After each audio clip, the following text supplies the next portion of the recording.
Hi everyone, thanks for tuning in. It's Lauren here, and if you're watching this video then it means that you've bought our G&G Sewing Society kit for April to make the Tilly and the Buttons Agnes top with some of our beautiful navy medal fabric printed with these beautiful metallic gold stars. That's what I'm wearing just now, and if you guys haven't felt medal before then you're in for a treat. This top feels so nice to wear, it's really luxurious, it's so soft and silky, and I'm sure you've felt that if you've felt the fabric in your kit already. So in this video I'm going to be chatting to you a bit about the process that I used to make it, but I want to reinforce that the instructions that come with the Agnes top pattern are really good, so just use my tips in conjunction with that. Tilly's instructions are always very in-depth and got lots of pictures and everything, so if you're still quite new to sewing with jersey then you're going to be in really good hands. It's also totally fine just to sew this entire garment on a regular sewing machine. That's how I made the sample. I didn't use the overlocker at all. Of course, if you've got one you can use it, but I just wanted to sort of reassure you that if you have just got a normal sewing machine it's absolutely fine, you're still going to be able to make a beautiful top. So when you open up your kit, inside you're going to find your Tilly and the Buttons pattern. You're also going to find some seam tape interfacing, and I'll show you how to use that later in the video. You've got some jersey needles. I recommend using the size 80 from this mixed pack. You've also got one of our special sew-in woven labels, some thread, and then the fram elastic to create the ruching effect that I've put on the centre front of the garment, but you can do it on the sleeves as well, so you'll have enough to do all of that if you wanted, but it is optional. And then of course your fabric as well. So this fabric was made especially for us here in the UK.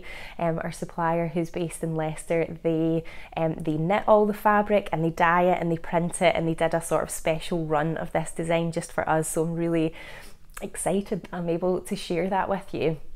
If you haven't heard or sort of used or felt medal before, it's really similar to viscose or rayon, which you might have heard of, in that it's made from regenerated cellulose fibres, which are derived from plant sources or trees, and basically they go through various chemical processes to get a fibre that's then woven or knitted in this case into fabric. And the process for making medal just very slightly different from the viscose and the rayon, and it just gives it a really lovely sort of smooth silky finish. You'll be able to tell when you feel your fabric, it's just so drapey and soft and silky. So the first thing that you're going to want to do when you open your kit is to pre-wash your fabric. So I pre-washed mine at 30 degrees on a gentle cycle, and then I tried to dry it as flat as possible. So I've got one of those air clothes dryers that opens out quite flat. It's from IKEA, but you know, I'm sure you can get other varieties elsewhere. And then I just folded the fabric so that it could lie sort of as flat as possible across this clothes rack to dry. Really the idea is that you want to try and dry it in a relaxed disposition as possible. If you dry it when it's stretched or it's like hanging over something, it means that when you come to cut it out, you might cut it out when it's a bit stretched. So really the key is just to try and keep it as relaxed as you can. If you find it hard to do that and you think that it might have got stretched out as you dry it, it's good to just leave it on a flat table or a flat surface for a bit, maybe like a day or overnight or whatever, before you cut it out, just so it can try to relax back into shape again. You might want to give it a press as well before you do that. So yeah, the aim is just to keep it as relaxed as possible. And then the next thing you're going to want to do is pick what size you're going to make. So if you're used to making garments, then hopefully you're in the good habit of not looking at what the sizes are actually called or numbered or named with. Could be A, B, C, D for all it matters. You want to be charting your body measurements on the size chart, finding out where you lie, and then choosing a size from that. Now, what you need to be aware of with this pattern is that it's got what is called negative ease. So that means that the garment that you make is going to be smaller than your actual body measurements, and that's what gives the fit and the style of this garment. It means that the fabric can stretch around your body, and that's what gives it the characteristics that it's got. It's a fitted top. So when you open up the little booklet that comes inside your pattern, you're going to see this body measurements chart here, and then underneath it is a finished garment measurements. So in this particular pattern I make a size 3, which matches my body measurements, but which is a 34-inch bust. But when you look at the finished garment measurements for a size 3, you'll see that it's 32.5 inches. So it is 1.5 inches smaller than what my actual body measurements is. So if you're falling in between sizes, then it might help you to look at the finished garment measurements as well, just to see whether you might want to size up or size down, or it might also just depend on what sort of fit you wanted. If you felt like you did want a looser fit and you wanted to size up, then, you know, obviously you could totally do that, but it's just to kind of make you aware that there is that negative ease built in with the pattern, and that's the way it's sort of intended to be. That's the kind of design of the garment, if you like. So now when you actually come to cut out your pattern, you might want to cut out the paper that the pattern's printed on, or you might want to trace it. I usually trace my patterns, just, I don't know, old habit I guess. So in my video clips you'll see that I've traced my pattern onto dots and cross paper. I was making use of what dot and cross paper I had left, so if you see patches within my pattern, they're all taped together, just ignore that. Side note. So yeah, we have given you 1.5 meters of fabric, which is what the pattern recommends, and because the fabric is 1.5 meters wide, basically you've got a square of fabric. But it's important that when you fold the fabric to create the folds to then cut out your bodice pieces, that you're folding it in the right direction. Now, because of the way that this particular fabric is made, it's actually made in a tube. It doesn't get made flat, it gets made in a great big tube, and then it gets cut afterwards to make it lie flat so that it can go in a bolt or a roll, or, you know, however the fabric is then presented.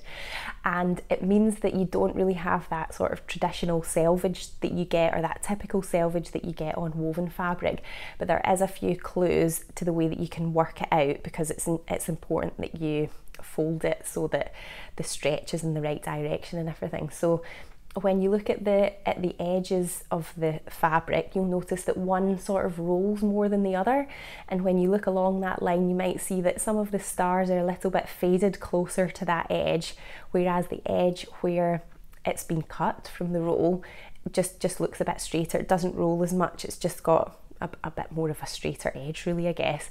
So what you're looking to do is create the fold so that it is parallel to that rolling edge where the stars are potentially a little bit more faded. It will vary across the fabric. And when you look really, really closely at that, when you do create the fold, you'll see very, very faint lines, which is just the weave, or the sort of definition of the stitches that have made the fabric. You'll see those little lines kind of running parallel to the fold. So that's what you're looking for, that's what you want to sort of achieve.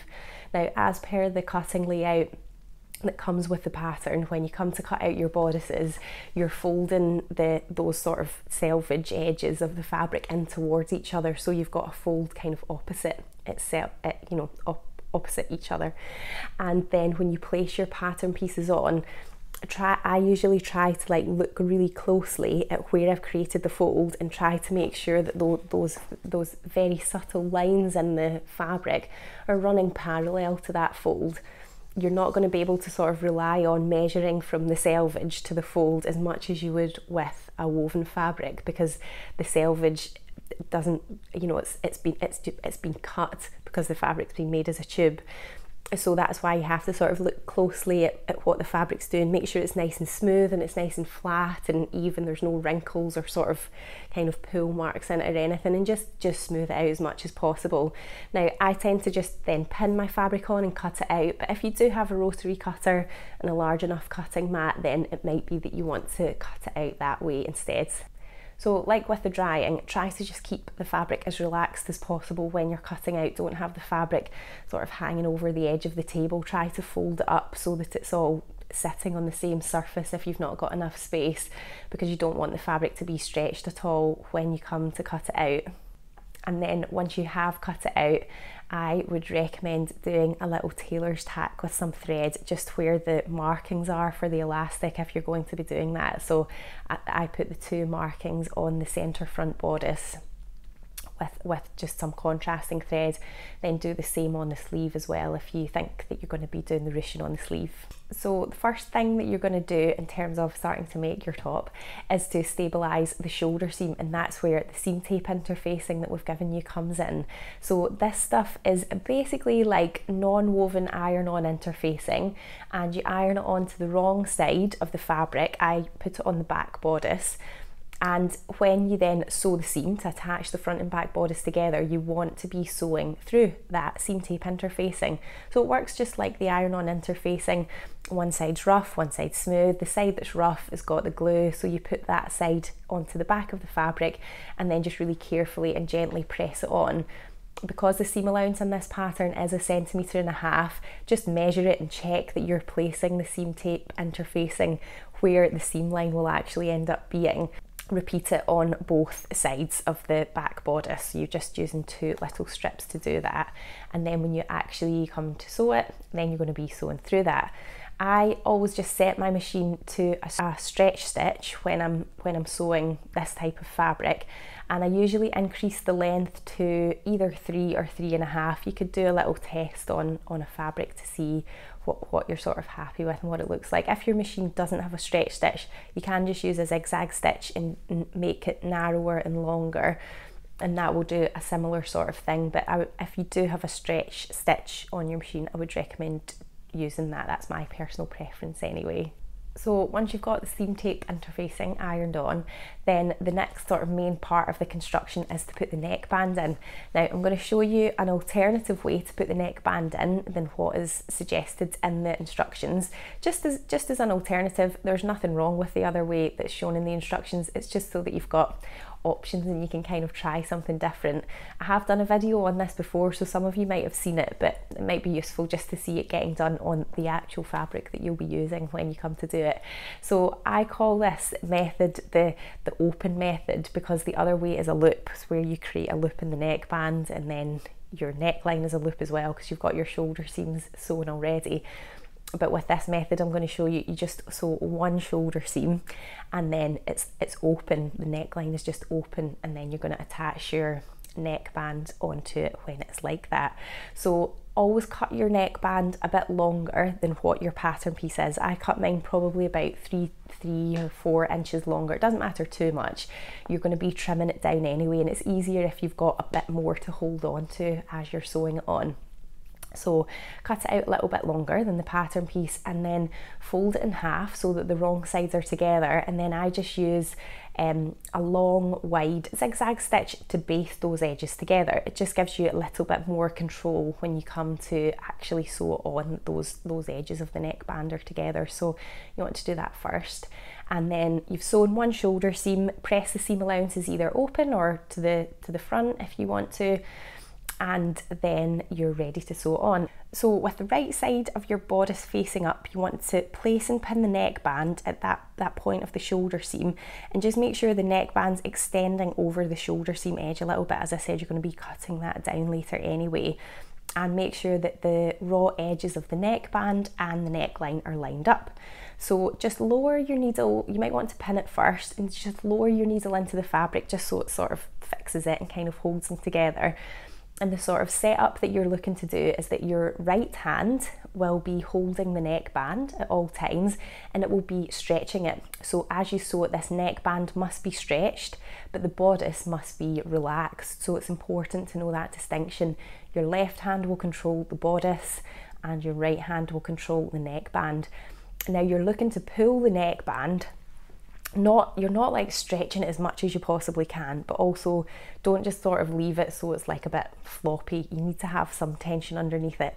Getting that balance is a little bit of trial and error, so I would highly recommend just practicing this on some scraps before you do it on your actual top. But it is quite fun once you get the knack of it. I really like it, and it is a bit quicker than doing the loop method. So you want to start sewing. You've got your stretch stitch on your machine, and your right hand is just pulling, trying to keep the neckband under constant bit of tension, and your left hand is sort of moving the bodice round, making sure that the edges, the raw edges, are all lining up. Now once you start sewing, don't feel committed to kind of keep your foot on the pedal until you get round.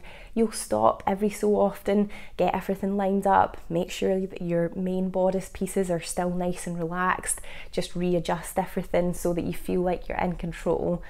And when you get to your shoulder seam that you've already sewn, make sure that those seam allowances are sitting in whatever way that you had pressed them. So whether it's open or whether it's to the front, just make sure that they're not getting pushed in the wrong direction, that they're sitting nice and flat.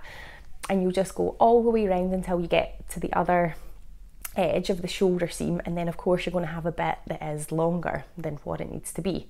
So once you've done that, then you just have to snip it so that they're flush with that raw edge of the shoulder seam. And then when you do sew the shoulder seam, you're going to be sewing the neckband at the same time. So I would recommend before you do that, just trimming the seam down that you've just done. So that's the seam allowance of the neckband and the main bodice going together. So you trim that, and then just push the seam allowance away from the neckband, and with right sides together just line up that shoulder seam.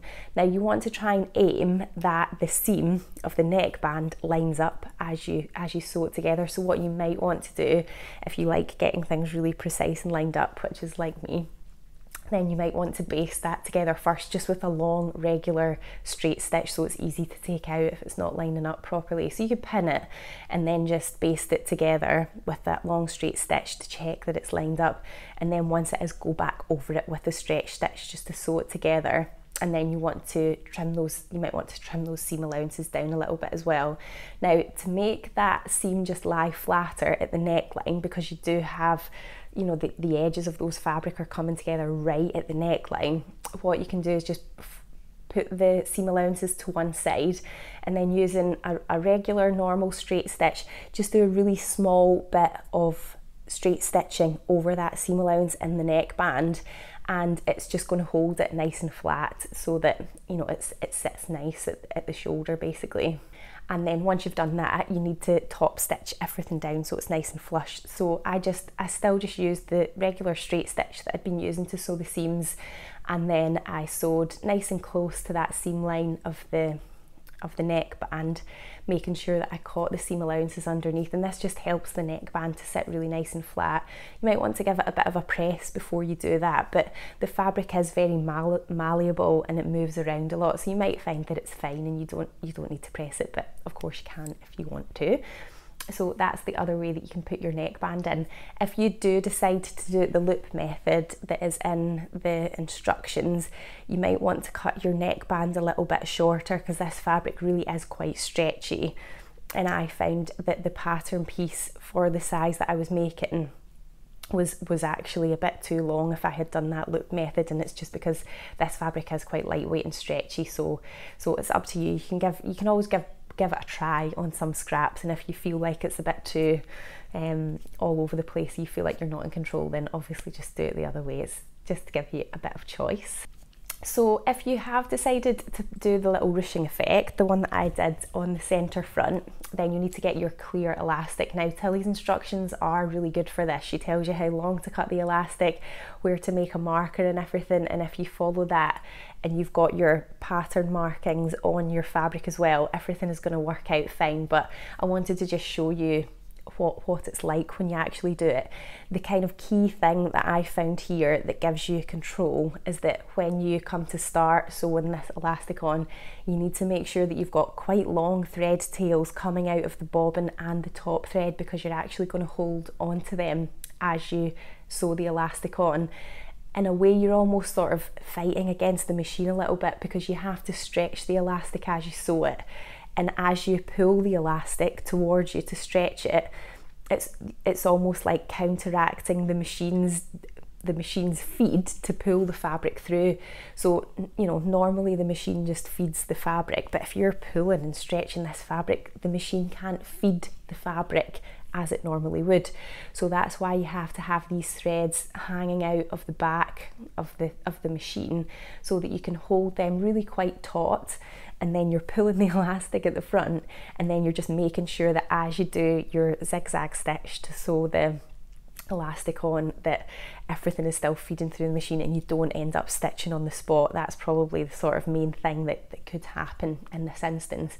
I would highly recommend giving it a go on some scraps. We've given you enough to have a little bit of a practice.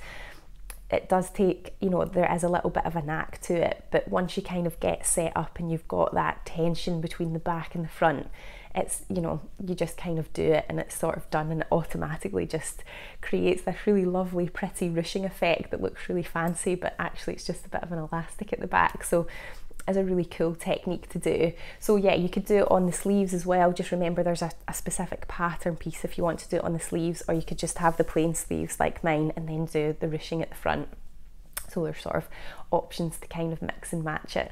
So once you've got your elastic on, then finally you're just following the rest of the instructions to do the side, put the sleeves in, do the side seams, and then do the hem. When I did the hems on the sleeves and on the bottom of the garment, again I just folded it back and used that regular straight stitch just to sew the hem, and it just gives a really subtle, nice line of stitching along the bottom, and then you're done. You've made a gorgeous top. Now the only thing that we are still to cover is sewing in the little woven label that we've given you. So if you do want to put that into your garment, then for this particular top, there's two options of when you could do it. You could either do it before you top stitch round the neckband, so you would just be tucking the label under the seam allowance of the neckband so that when you top stitch it sort of catches it within that. The only thing that will happen when you do that is that there will then be the raw edge of the neckline over the label, which you may or may not want. What I actually did with mine was I just hand stitched on at the centre back once I'd totally finished, and I just turned the top of the label over a little bit and then just did a really fine overcast stitch all the way around just to secure it on. So I hope you found those tips helpful, and just seeing it in action a little bit with the fabric that you're going to be using as well. The fabric is, it is quite slippy. It does move around a bit more than some other jersey or stretchy fabrics that you might have worked with. So just make sure that you use plenty of pins, and yeah, just take your time, and it is worth it in the end, because you do have this really beautiful soft silky garment to wear. If you've got any questions, of course just leave them in the comments and I will try to help. But I hope you enjoy making your top. Happy sewing, and don't forget to show me what you've made. You can use the hashtag GG Sewing Society. You could use that on Facebook or Instagram or whatever. You could just email us your pictures too. But yeah, happy sewing guys, and thanks for getting our kit, and I'll see you soon. Bye.